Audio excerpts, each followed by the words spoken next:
Em nome do Pai, do Filho e do Espírito Santo. Amém. Que a graça de nosso Senhor Jesus Cristo, o amor do Pai e a comunhão do Espírito Santo estejam sempre convosco. Bendito seja Deus que nos reuniu no amor de Cristo. Olá, meus irmãos e minhas irmãs. Segunda-feira, começando mais uma semana, reta final do mês de junho. Estamos hoje na 14ª semana do tempo comum e hoje nós temos como lembrança Santo Irineu, bispo e mártir. Então nós recordamos Santo Irineu, que nasceu em Esmirna, na atual Turquia, por volta do ano de 130. Educado por São Policarpo, discípulo do apóstolo São João, é considerado por isso o último homem apostólico. Foi ordenado presbítero e depois bispo de Lyon, na França. E hoje o evangelho é de Mateus 8, 18 ao 22. O Senhor esteja convosco, Ele está no meio de nós. Proclamação do Evangelho de Jesus Cristo, segundo Mateus. Glória a vós, Senhor. Naquele tempo, vendo uma multidão ao seu redor, Jesus mandou passar para outra margem do lago. Então o mestre da lei aproximou-se e disse: Mestre, eu te seguirei aonde quer que tu vás. Jesus lhe respondeu: As raposas têm suas tocas e as aves dos céus têm seus ninhos, mas o Filho do Homem não tem onde reclinar a cabeça. Um outro dos discípulos disse a Jesus: Senhor, permite-me que primeiro eu vá sepultar meu pai. Mas Jesus lhe respondeu: Segue-me e deixa que os mortos sepultem seus mortos. Palavra da salvação, glória a vós, Senhor.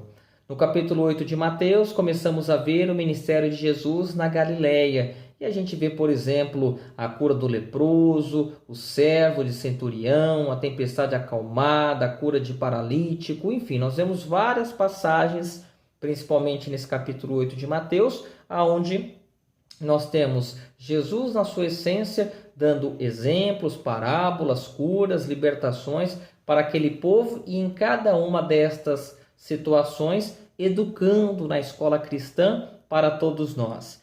E aqui nós vemos duas pessoas se oferecendo a trabalhar na obra. A princípio, a gente pode imaginar assim: por que Jesus foi tão duro com eles?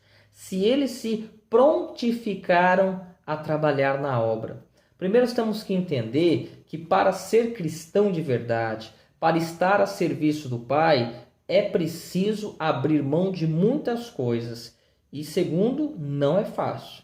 Se você às vezes acha que por ser padre, ministro, coroinha, catequista ou qualquer outra função vai fazer com que o seu dia a dia seja mais fácil, que as coisas caiam do céu com mais facilidade, aí que as pessoas se enganam. O nosso coração precisa estar atento a isso e principalmente o nosso ser, aonde servir, quando nós estamos a serviço, não necessariamente estaremos numa situação mais confortável, mas a alegria de servir ao Senhor mutualmente, essa recompensa maior de fazer bem à vida do irmão.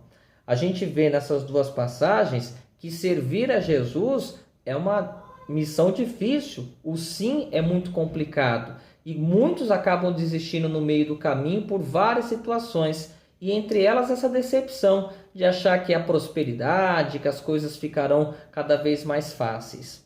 E aí ele dá o próprio exemplo dele próprio, de Jesus. Sendo filho de Deus, ele não tinha morada. Ele ia de casa em casa. Vemos nas passagens que às vezes ele comia na casa de alguém, ele fazia um lanche na casa do outro, e assim ele foi nessa vida peregrina, nessa vida testemunhal, mostrando que é possível e é relevante servir a Deus sem que a recompensa seja desta terra, mas que seja do céu.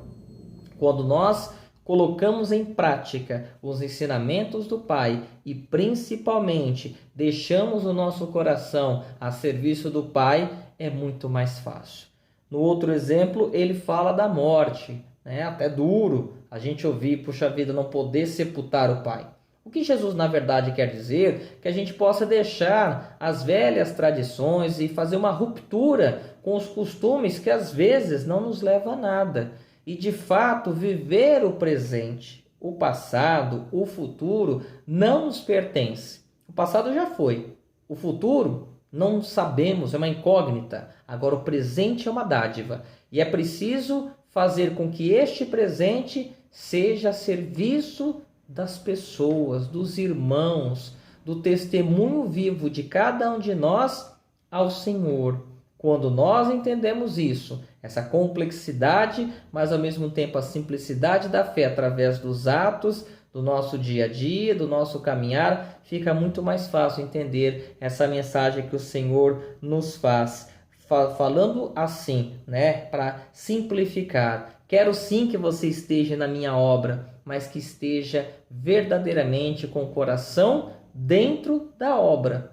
Porque quando a gente faz pela metade, ou querendo recompensas, ou não nos desligamos das coisas do mundo, fica muito difícil servir ao Senhor. Louvado seja o nosso Senhor Jesus Cristo, para sempre seja louvado. Que você possa ter uma semana abençoada, amanhã é dia de São Pedro, uma semana também onde nós lembramos na quarta-feira, uma sequência de datas importantes, onde nós temos a lembrança dos santos protomártires, que são aquelas pessoas que sofreram perseguições no início da igreja, uma semana especial para nós cristãos católicos, que possamos estar sempre em oração, em nome do Pai, do Filho e do Espírito Santo. Amém.